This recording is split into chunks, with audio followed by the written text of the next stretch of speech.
Les marchés japonais nagent en plein marasme. La bourse a perdu 127 milliards de dollars en une semaine. Une triple crise monumentale, les actions chutent, les obligations s'effondrent et la monnaie dégringole en même temps. Le Japon, c'est la 3e économie mondiale. Un pays réputé stable, prévisible. Sauf que depuis quelques mois, tout s'enchaîne et il faut dire que les chiffres ne sont pas bons. L'inflation dépasse les 3% depuis plus de 3 ans. Les prix alimentaires explosent, l'économie se contracte, les exportations s'effondrent à cause des tarifs douaniers américains. Et la dette publique, déjà la plus élevée au monde à 230% du PIB, continue de gonfler sans qu'on sache comment le pays va pouvoir la rembourser. C'est dans ce contexte explosif qu'une nouvelle tête pensante est nommée au pouvoir, Sanae Takaichi, première ministre, première femme à diriger le Japon. Mais au lieu de rassurer les marchés, elle lance un plan de relance à 112 milliards de dollars, le plus massif depuis la pandémie. L'abandon pur et simple de tout objectif d'équilibre budgétaire. Et pour couronner le tout, ces déclarations agressives sur Taïwan déclenchent une crise diplomatique majeure avec la Chine. Les investisseurs ne veulent plus prêter au Japon. La banque centrale est paralysée, coincée entre des choix impossibles. Même Donald Trump appelle pour demander à Takaichi de se calmer. Alors oui, on peut se dire que c'est loin, que c'est le Japon, que ça ne nous concerne pas vraiment. Mais le Japon, c'est un test. Le test de ce qui arrive quand un pays surendetté avec des taux qui remontent ne peut plus emprunter à des conditions acceptables. Si ça se passe mal pour Tokyo avec une dette à 230%, qu'est-ce que ça dit pour la France à 112%? Les marchés observent et ils prennent des notes. Comment un pays aussi stable peut-il basculer dans une telle crise en quelques semaines?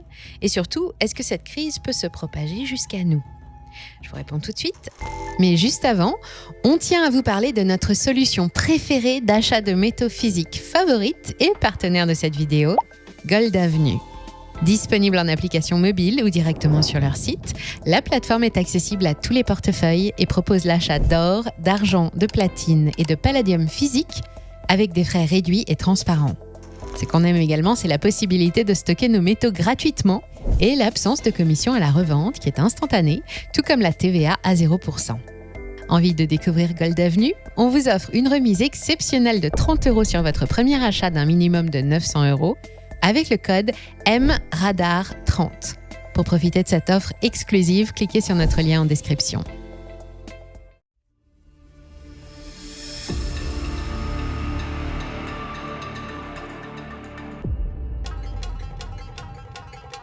Alors, ce plan de relance de 112 milliards de dollars, qu'est-ce qu'il y a dedans exactement?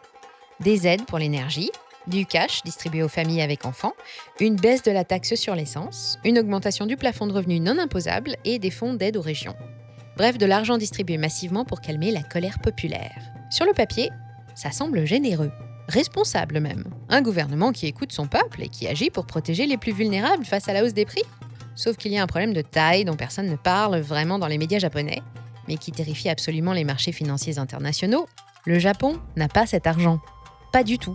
Pour financer ce plan colossal, Tokyo va devoir emprunter encore, toujours plus. Alors que le pays détient déjà le record mondial absolu de la dette publique, 230% du PIB. Pour faire passer son plan de relance, Takaichi a dû négocier, marchander, distribuer des promesses et des concessions à tous les partis d'opposition pour obtenir leur soutien. Le résultat? Ce qui devait être un plan à 89 milliards de dollars au départ a enflé jusqu'à 112 milliards au fil des tractations parlementaires, de l'achat de votes à crédit, en quelque sorte. Les marchés financiers regardent ce spectacle et ils ne comprennent plus rien. Ils paniquent, personne ne veut plus vraiment prêter au Japon. Et tout le monde se débarrasse des obligations japonaises en même temps. Les grands investisseurs institutionnels japonais ont réduit leurs achats d'obligations d'État, les banques commerciales japonaises se retirent, les compagnies d'assurance réduisent drastiquement leurs positions, les investisseurs étrangers font marche arrière. Même la Banque centrale du Japon vend massivement ses propres titres de dette.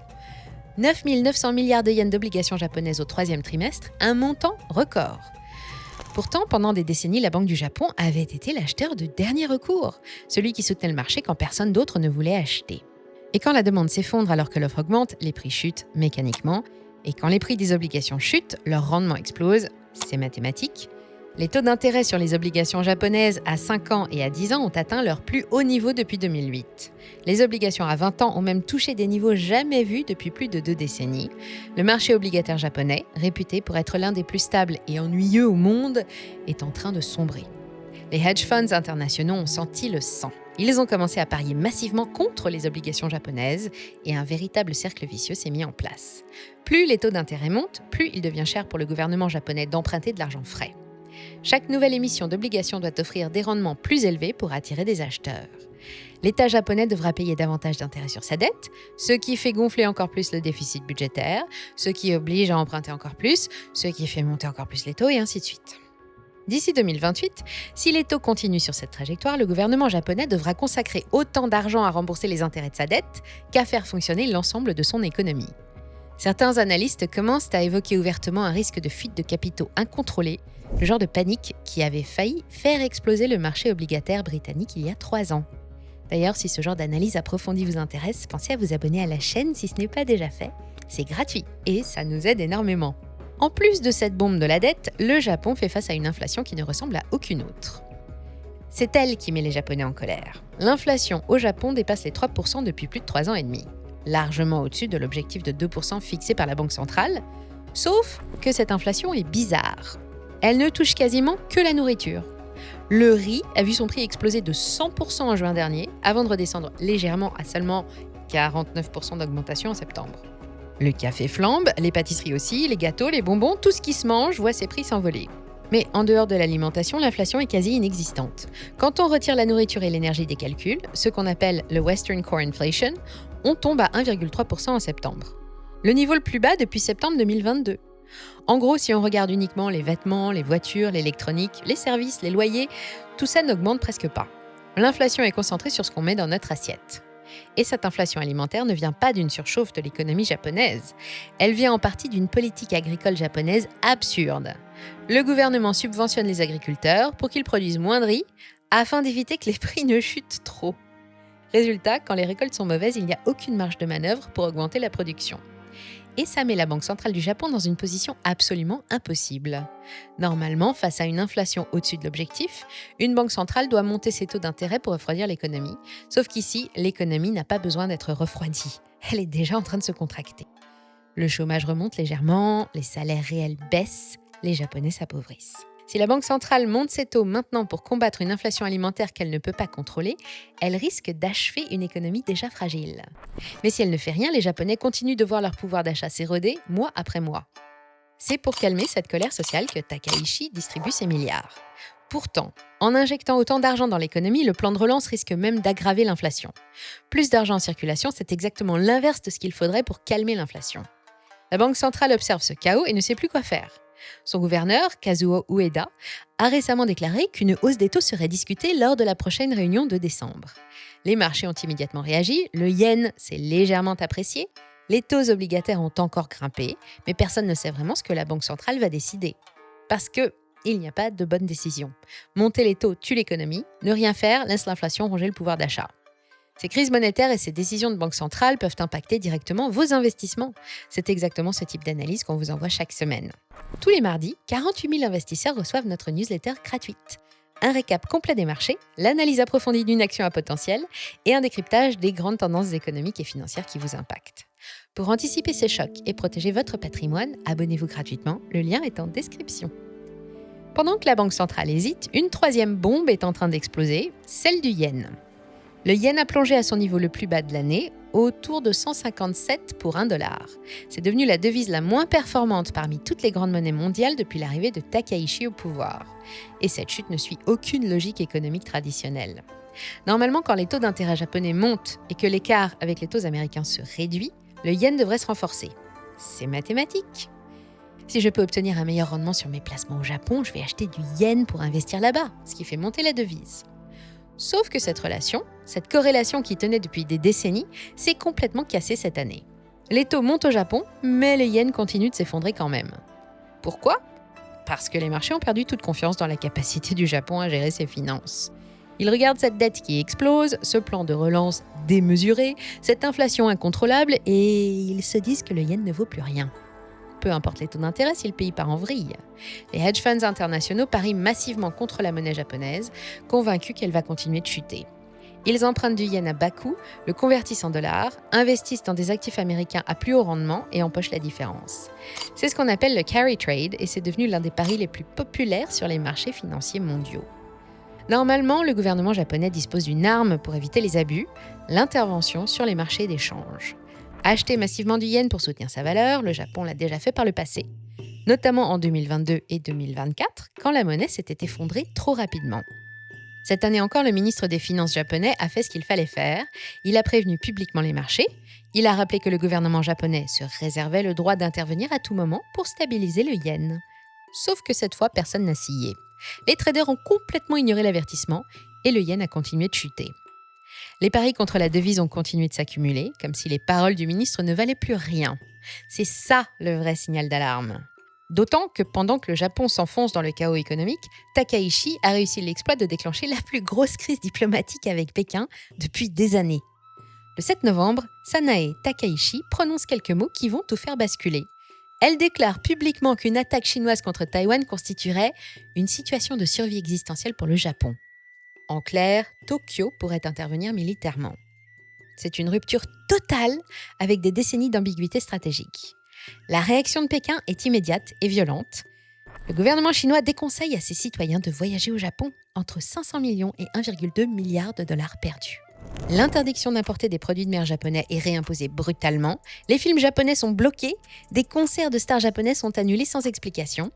Pékin accuse formellement le Japon de menacer la paix mondiale et affirme que si Tokyo intervient militairement à Taïwan, ce sera considéré comme un acte d'agression, justifiant une riposte militaire chinoise. Pour le Japon, cette crise tombe au pire moment possible. La Chine, c'est son premier partenaire commercial. Si Pékin durcit vraiment les sanctions, le Japon peut perdre des dizaines de milliards. Et la Chine a une autre arme absolue, les terres rares. Le Japon dépend de Pékin pour 60% de ses approvisionnements en ces métaux essentiels pour toute l'industrie high-tech. Pourtant, Takaichi refuse de reculer. Économiquement, c'est une catastrophe supplémentaire. Donald Trump lui-même appelle Takaichi pour lui demander de ne pas aggraver la situation avec Pékin, mais le mal est fait. Maintenant, vous vous demandez peut-être en quoi tout ça vous concerne vraiment. Après tout, le Japon, c'est loin. En réalité, dans la finance mondiale, rien n'est vraiment loin. Les investisseurs institutionnels japonais détiennent collectivement des centaines de milliards d'euros d'actifs étrangers, des actions européennes, des obligations américaines, de l'immobilier en Australie, à Singapour, à Paris. Pendant des années, ils ont placé leur argent partout dans le monde parce que les rendements au Japon étaient proches de zéro. Mais si la crise au Japon s'aggrave vraiment, ces investisseurs vont devoir rapatrier leur argent. Pour couvrir leurs pertes, pour respecter leur ratio de solvabilité, pour éviter que leur propre bilan n'explose. Et quand des centaines de milliards commencent à sortir simultanément des marchés mondiaux, ça crée une onde de choc. Vos fonds euros, vos assurances vie, vos placements en actions, tout peut être impacté par ricochet. Pas parce que l'économie européenne va mal, mais juste parce que les Japonais ont besoin de récupérer leur cash. On l'a déjà vu en août 2024, les marchés mondiaux avaient plongé pendant plusieurs jours simplement parce que les investisseurs japonais ajustaient leur position. Et ça, c'était juste un petit avant-goût. Si une vraie crise systémique éclate au Japon, l'impact sera bien plus violent. Et puis le Japon, c'est un test grandeur nature de ce qui arrive quand un pays très endetté ne peut plus emprunter à des conditions acceptables. Si cette histoire se termine mal, qu'est-ce que ça dit pour tous les autres pays surendettés ? La France est endettée à 112% du PIB, l'Italie à 140%, les États-Unis à plus de 120%. Les marchés financiers regardent attentivement, ils prennent des notes, ils calculent. Parce que si un pays endetté à 230% avec des taux qui montent ne parvient pas à s'en sortir, ça veut dire que le seuil de tolérance de la dette est peut-être plus bas qu'on ne le pensait.